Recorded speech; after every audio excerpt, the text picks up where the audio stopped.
Hello, everybody. Good morning. There's a few things that I've seen in the Philippines that it's the only place I've seen them. I made a list of some of them. One of them, I think the correct name is a turtle cab. They resemble a small car, and they have a front seat and a back seat. But the driver, he straddles his seat kind of like a motorcycle, and they have handlebars instead of a steering wheel. You rode in one of those in Samal, didn't you? Yeah. How'd you like riding in that? Pretty cool. Yeah. Yeah. And then another one is it's the infamous tricycle. It's nothing more than a motorcycle with a glorified streetcar with front and back seats. Most of these I've seen they're attached to a 125cc motorcycle, which is surprising. With some of the weight they haul, and it's kind of cramped quarters for someone of American height, average American height. Then you have a jeepney, and these are like a minibus type public utility vehicle, and they're the most popular means of transportation in the Philippines. They're also the most inexpensive because they're not air. There's no air conditioning in them, and they're very cramped quarters. I've never ridden in one of those, and I don't plan on riding in one of those. You'll see 20 people sometimes, crammed in the back of those. Another thing I haven't seen here is a lawnmower, but I've seen people pulling grass out by hand, and I've seen people trimming grass with hedge trimmers. Have you seen anything like that when they're Yeah. working around here? Yeah, they just cut the grass with those big scissors. Yeah, big scissors. Yeah. Look, kind of funny, huh? Yeah. Yeah. Another thing I find shocking is when you're driving and people see a crosswalk, they don't look for traffic. They just step out in front of traffic. They just take off walking like they're invincible. They just put their hand out so this car can stop. Yeah. You could be going along at 30 kilometers an hour, and people just walk in front of you as long as they're in a crosswalk. And that is kind of surprising. When you drive here, man, your head has to be on a swivel. Also, when you're in a lane driving, you'll have motorcycles on each side of you in your lane. And when traffic stops, you'll have motorcycles going on each side of you on the curb side.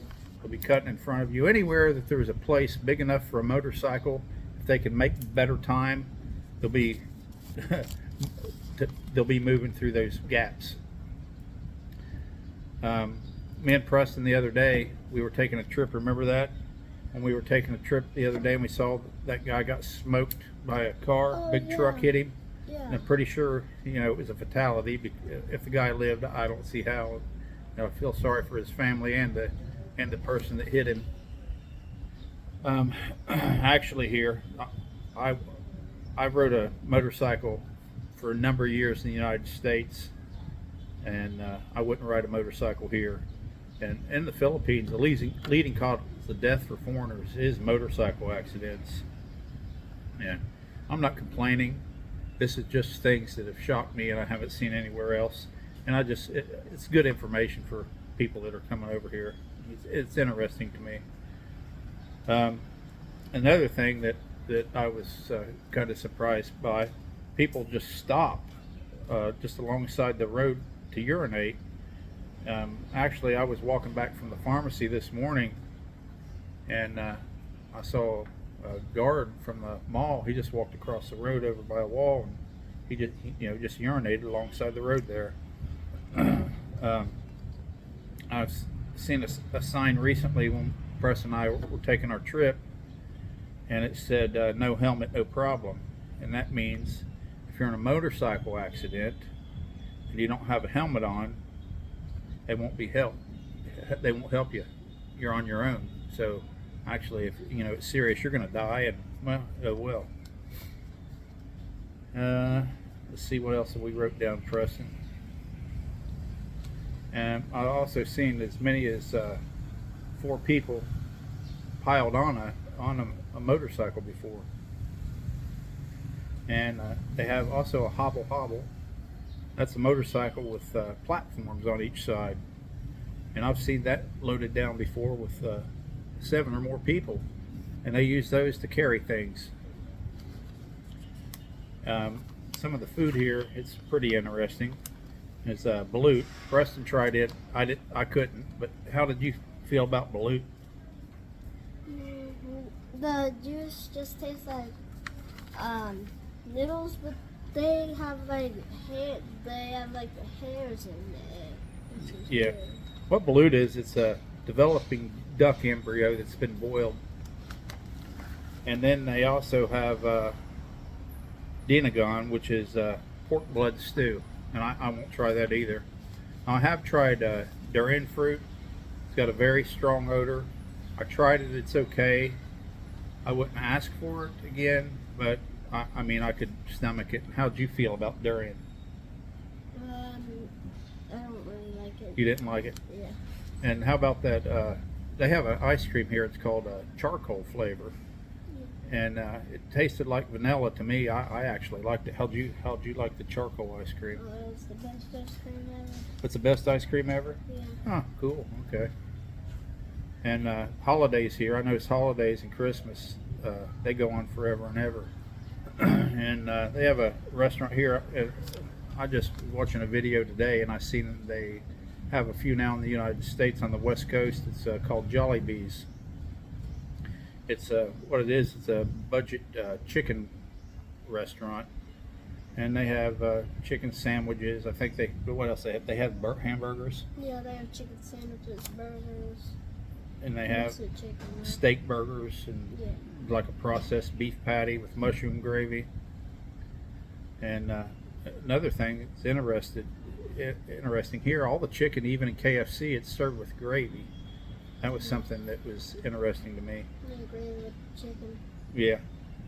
And also in Jollibee's, it's a lot of families on a lower budget, they'll use it as a special treat. And it's a big deal for them to go to Jollibee's. Another thing that I wasn't used to, I'm used to it now, and I expect it. And sometimes I'll tell Preston, you know, like I'll give you for instance, he wanted something from McDonald's the other day, and he wanted chicken nuggets. I said, well, Preston, what if they don't have those? Give me 2 more things that you want, just in case. But they'll be out of stock on things. So, and also in the grocery store, just because you find it once doesn't mean you'll find it again. So I'm using McDonald's for instance. They may be out of beef patties, but they'll have fried chicken. They'll have different items besides like the normal Big Mac and quarter pounder. And me and Preston, 2 days ago, we just drove out to the province, and we were amazed how crafty people are. All the products where they weave different things, and they've used bamboo to make Furniture. Yeah, furniture, rabbit cages, chicken coops, just the natural resources that they have available to them. Mainly, And I gave the kids some food. yeah. And Preston's lucky, you know, he's an American child, so he's got a better quality of life living here where we live. And I took him to it's a game place in the mall over here, Yeah, Tom's World. and he wanted a bunch of snacks. And while we were at the place up in the province, there was a bunch of children his age. He took those snacks and he gave them to those little kids that have probably never had those things before, and they were really happy. But we went to a remote mountainous hilltop, and up in the jungle, and the houses, only that family clan lived there, and all their furniture was made out of wood and bamboo, and they had a few plastic chairs, and they did have normal dishes. It was a really neat place to see, something I've never seen before. And I have been in the province, but never in a remote place like that, like maybe a mile off the beaten path. It was up in the mountains in the middle of the jungle. We was invited there by a friend that me and my son met the other day. And I don't know anywhere in America in today's society, where people are so hospitable that they'll invite you to their home just after meeting you and feed you like that. And after about an hour of being there, the rest of the family clan that lived up there in the jungle on the mountaintop, they were all there to check out this little white-skinned boy here. And yeah, he's so friendly and like playing with all the kids. But we had a wonderful time with those people.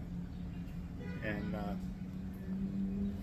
there's every video, I can't say enough about the people in the Philippines, how wonderful they are. And how are you? What do you got to say, Preston?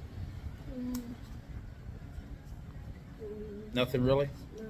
All right then. Till next time, be safe, have a good one, and mahau ko kayo. Bye.